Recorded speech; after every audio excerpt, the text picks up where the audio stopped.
Herkese salam, mən Yeganə Muxtarlı, sizin coğrafiya müəlliminiz. Bugün sizə Cənubi Amerikanın relyefini fiziki xəritə üzərində izah edəcəm. Əgər video sizin üçün faydalıdırsa, əməyə hörmət əlaməti olaraq videonu bəyənməyi, kanala abunə olmağı və hər hansı bir sualınız yaranarsa da şərh bölümündə qeyd etməyi unutmayın. Keçək video izaha. Cənubi Amerika materiki qərb yarımkürəsində, ümumiyyətlə isə şimal, cənub və qərb olmaqla 3 yarımkürədə yerləşir. Yəni ekvator xətti Cənubi Amerika materikinin şimal hissəsini kəsdiyinə görə 3 yarımkürəyə düşür. Qrinviçdən isə tamamilə solda yerləşir, yəni qərb tərəfdə yerləşir. Sahəsi 17,8 milyon kvadrat kilometrdir. Cənubi Amerika materiki qərb hissədən sakit okean suları ilə, şərq hissədən Atlantik okeanı suları, şimaldan isə Karib dənizinin suları ilə əhatə olunmuşdur. Göründüyü kimi sahil xəttləri bütövdür, yəni az parçalanmışdır. Ada və yarımadalar sahilində azdır. Cənubi Amerika materikinin ucqar nöqtələrinə baxaq.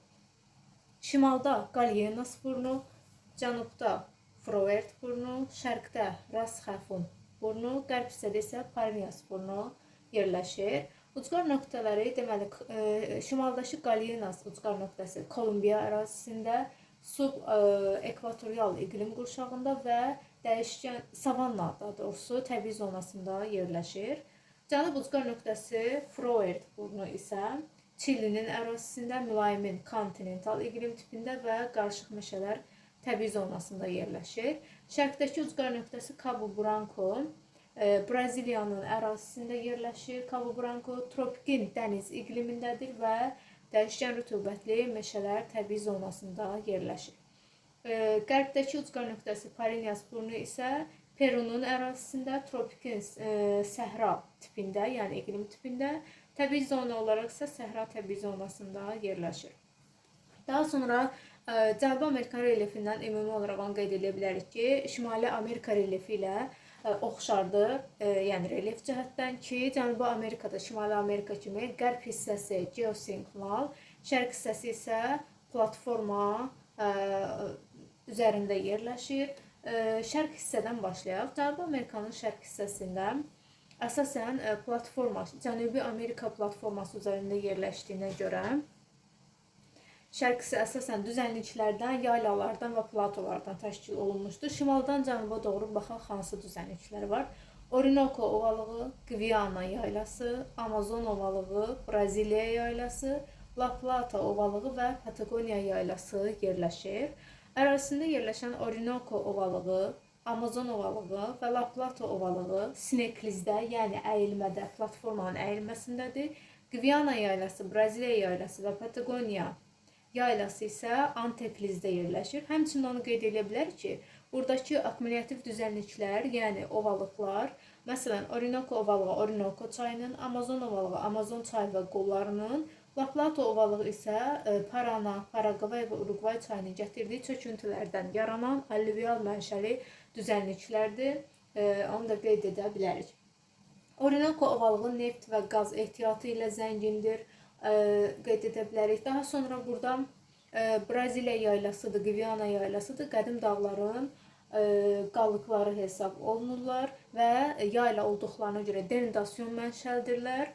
Burada filiz mənşəli faydalı qazıntılar mövcuddur. Cənubi Amerikada bir sıra relyef formaları fərqləndirilir ki, bunlardan biri Tepuilərdir. Tepuilər Gviana yaylasında yerləşir. Hündürlüyü 800-1800 metrə əhatə edir və bu Tepuilərə masavari dağlar və ya masaya bənzər dağlar da deyilir. Necə formalaşmışdır? Kimyəvi və fiziki aşınmanın, eyni zamanda ərazidən axan suların fəaliyyəti nəticəsində yaranmışdır. Ölçü olaraq isə Venezuelanın ərazisində və Gviana yaylasında yerləşən bir relyef formasıdır. Daha sonra Braziliya yaylasında kəllə qəndi də deyə bilərik. Kəllə qəndə şəkər başları da deyilir.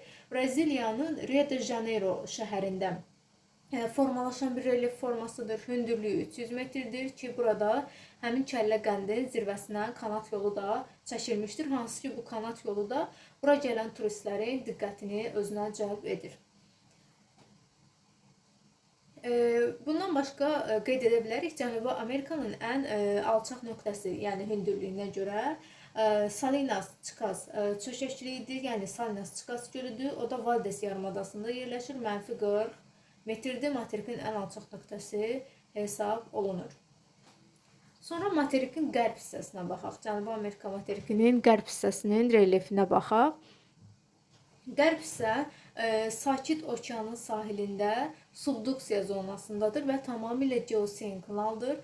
Burada Sakit Okeanın materiklə toqquşma sərhəddi və daha dəqiq desək Nazca tavası ilə Cənubi Amerika tavasının toqquşma sərhəddində subduksiyada formalaşan Ant dağları yerləşir. Ant dağlarının davamı odlu torpağa qədər gedir. Hardan başlayır? Deməli, şimalda Karib dəniz sahillərindən cənuba doğru getdikcə Ant dağları, Cənubi materikin qərbi, odlu torpaq adası və davamı Antarktidaya qədər deməli davam edir. Ant dağları şimaldan cənuba 9000 kilometr məsafədə uzanır. Dünyanın yəni ən uzun dağ sistemi hesab olunur. Ən hündür zirvəsi Aconcagua zirvəsidir. 6960 metrdir. Ant dağları deməli bu Aconcagua zirvəsi həmçinin materikin ən hündür nöqtəsi hesab olunur. Ant sözünün mənası isə mis deməkdir. Yəni burada zəngin mis qurşağı hesab olunur. Ant dağları hansı ölkələri? Peru və Çilinin xüsusilə qeyd edə bilərik ki, mis ehtiyatı ilə zəngindir. Xüsusilə də Çilinin ərazisində Chiquacamata mis yatağını xüsusilə qeyd etmək olar. Daha sonra Çilidə həmçinin əlavə olaraq deyə bilərik ki, təbii gübrə selitra ilə də zəngindir. Ant dağlarında da bir relyef forması var ki, bu düşəcək 20 dərəcəlik cənub enliyində, baxın bu əraziyə uyğun gəlir. Peru ilə Boliviyanın sərhəddində yerləşən altiplanoları qeyd edə bilərik ki, bu altiplanolar necə ərazilərdir? Deməli, ağac bitkilər, ağaclar demək olar ki, yoxdur. Quraqlığa, yəni quru iqlimə davamlı olan ot, kol bitkiləri ilə zəngindir. Bunun da səbəbi burada qərb hissədən gələn o hava kütlələrinin, okeandan gələn hava axınlarının, yağıntıları qarşısını, rütubətin qarşısını Ant dağları kəsdiyinə görə bu 20 dərəcə cənub enliyində bu içəri hissədə deyirik ki, quraqlıq formalaşır ki, bu relyef forması, yəni bu ya hündür dağlıq, ya isə altiplano adlanır. Əlavə olaraq qeyd edə bilərik ki, Ant dağlarında vulkanlar mövcuddur. Geosenkron ərazi olduğuna görə zəlzələ vulkan hadisələri müşahidə olunur.